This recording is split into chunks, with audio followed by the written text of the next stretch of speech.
नाजरीन, आपका हमारे चैनल आग मऊ में खैर मकदम है। मैं हूं नौशाद अंसारी। आदाब नाजरीन, रियासती हुकूमत के ज़रिए फ्लैट रेट की बिजली और बुनकरों के पासबुक को ख़त्म करने के हुक्मनामे के बाद बुनकरों में काफ़ी बेचैनी सी पैदा हो गई है। इसी को मद्देनज़र रखते हुए आज बुनकर फोरम के सदर और साबिक चेयरमैन अरशद जमाल ने अपनी रिहाइशगाह मस्कन पर एक मीटिंग मुनक़िद की, जिसमें शहर के मुख्तलिफ़ बुनकर तंजीमों के नुमाइंदगान, सियासी व समाजी साथ साथ मिली तंजीमों के लीडरान ने भी शिरकत की।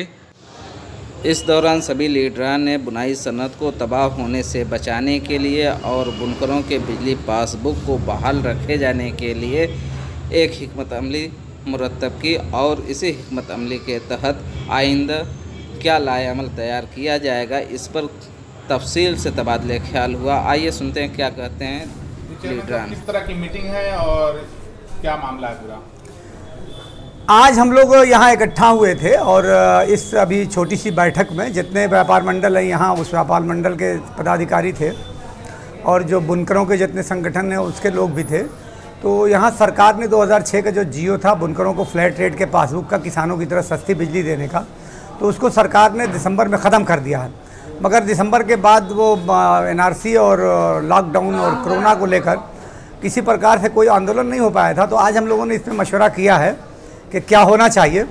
तो आज की बैठक में ये तय हुआ है कि 1 सितंबर को एक बड़ी बैठक की जाएगी, जिसमें कुछ और जिम्मेदार साथी जो कुछ दूसरे दलों के लोग शामिल नहीं हो पाए थे, उन सब लोगों को भी उसमें शामिल करके 1 तारीख को एक बैठक की जानी है और उसमें ज़िले भर के बुनकर नुमाइंदों को और जो व्यापारी प्रतिनिधि हैं उनको भी बुलाया जाएगा। आज चूँकि सिर्फ मऊ शहर के लोग थे, तो उसमें हमारे जो करीब पास में जो और जैसे इधर बहादुरगंज हो गया, इधर मुबारकपुर, खैराबाद, मोहम्मदाबाद, घोसी, अदरी, कोपा, इन सारी जगहों के बुनकर नुमाइंदों को बुलाया जाएगा और उसमें निर्णय लिया जाएगा कि किस तरह से आंदोलन करना है। आज कई एक सुझाव आए। एक तो ये आया कि हम लोग अपना पूरा कनेक्शन को ही PD करा दें। एक ये भी सुझाव आया कि हड़ताल कर दी जाए, पूरे मऊ को बंद कर दिया जाए। कुछ लोगों ने ये भी सुझाव दिया कि जितने पावर लूम हैं उनको हड़ताल कर देनी चाहिए 1 तारीख से 15 तारीख तक। तो इन सारे सुझावों पर विस्तार से चर्चा कर लिए। आज की बैठक में ये तय हुआ है कि एक और बड़ी बैठक आगामी 1 सितंबर को शाम को 4 बजे बुलाई जाएगी और उस बैठक में अंतिम निर्णय लिया जाएगा कि क्या किया जाना है। इस बैठक को बुलाने के लिए जो यहाँ 3 व्यापार मंडल के जो विंग हैं, उन तीनों व्यापार मंडल ने जिम्मेदारी ली है। उन तीनों व्यापार मंडल की तरफ से उन्हीं के नेतृत्व में इस लड़ाई को हम आने वाले दिनों में लड़ने की तैयारी कर रहे हैं, क्योंकि सभी का मानना है कि बुनकरों का अगर कारोबार और व्यापार तबाह होगा तो इससे बहुत बड़ा नुकसान होगा। सरकार से हम ये भी अनुरोध करना चाहते हैं, ये बात भी आई कि सरकार को GST के रूप में हम लोग लगभग 1000 करोड़ रुपया सालाना टैक्स की शक्ल में देते हैं और 200 करोड़ रुपए सब्सिडी देने के लिए सरकार अपना कदम पीछे हटा रही है। तो अगर लूम ही नहीं रहेगा तो सरकार को ये जो GST की सूरत में जो पैसा मिलता है वो भी नहीं मिलेगा। ये बात आई है कि सरकार को जो अधिकारी बैठे हुए हैं विभागों में गलत दिशा दे रहे हैं और इससे पूरा ये कारोबार और पूरा उद्योग ये तबाही के कगार पे चला जाएगा। तो अगर इस बुनाई के उस उद्योग को सरकार को बचाना है तो फ्लैट रेट की व्यवस्था को लागू रखना चाहिए। सरकार को लगता है कि बहुत कम पैसा है तो उस पैसे को बढ़ा लेना चाहिए और अधिक कर लेना चाहिए। 72 रुपया अगर है तो उसे आप बढ़ा के 200-300 रुपया कर लीजिए। बुनकरों को इसमें कोई आपत्ति नहीं है। अभी आपने बताया है कि जैसा कि आप लोग PD करा सकते हैं कनेक्शन को या फिर लूम बंद कर सकते हैं, तो इस तरह का काम करने से इससे नुकसान किसका? सरकार का नुकसान है या बुनकर का नुकसान है? नहीं, अगर बिल जब हम लोगों को पूरी बिल देनी पड़ेगी तो हमारा लूम चल ही नहीं पड़ पाएगा, तो कबाड़े के बाद बेचना ही पड़ जाएगा। वो मजबूरी है, कोई ऐसा थोड़ी नहीं कि शौक है कि लूम बंद कर देंगे। जो जिस लूम में मुस्तकिल घाटा ही होगा, कोई भी बुनकर, आप बुनकरों की बस्ती में जाइए, किसी भी बुनकर से पूछे कि अगर एक लूम की 2000 रुपये महीने में बिल देनी हो तो आप दे पाओगे? वो बुनकर महीने में 3000-4000 रुपये का तो काम करता है, तो 2000 रुपये बिल कैसे दे देगा?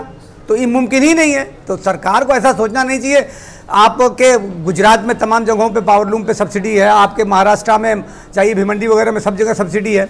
यहाँ जो सब्सिडी देने की सरकार बात कर रही है उसमें बहुत जटिलता है। एक तो रजिस्ट्रेशन की बात कर रही है, रेट भी हमारा बहुत महंगा है और जगहों पे 6-7 रुपये है और हमारे वहाँ 7 रुपये 30 पैसा पर यूनिट रेट है, मगर उसमें सारे टैक्सेस वगैरह जब मिला देता है 14 रुपये के आसपास रेट हो जाता है।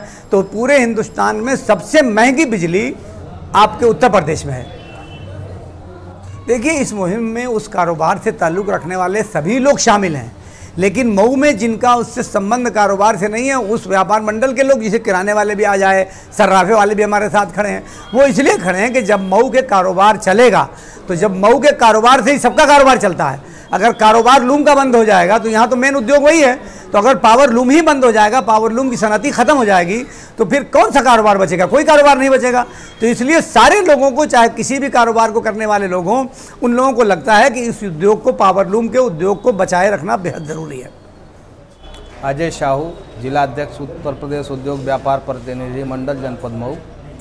जैसा कि यासिर जमाल साहब ने पूरा मामला बताया है, क्या आप लोग इस मामले में सहमत हैं? बिल्कुल सहमत है, इसलिए कि जो ताना बाना की नगरी है, अगर हमारे जो कारोबार हैं, जो बुनकर लोग हैं, इनका कारोबार नहीं रहेगा तो फिर हमारे व्यापारी कहाँ रहेंगे और व्यापार कहाँ रहेगा।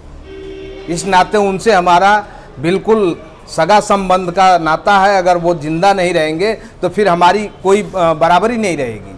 इसलिए हम लोग उनके संघर्षों में साथ दे रहे हैं, उनकी लड़ाई को लड़ेंगे और उनके संघर्षों के लिए जो कुछ भी करना होगा, सड़क पे उतरना होगा, दुकानें बाजारें बंद करनी होगी, हम करेंगे।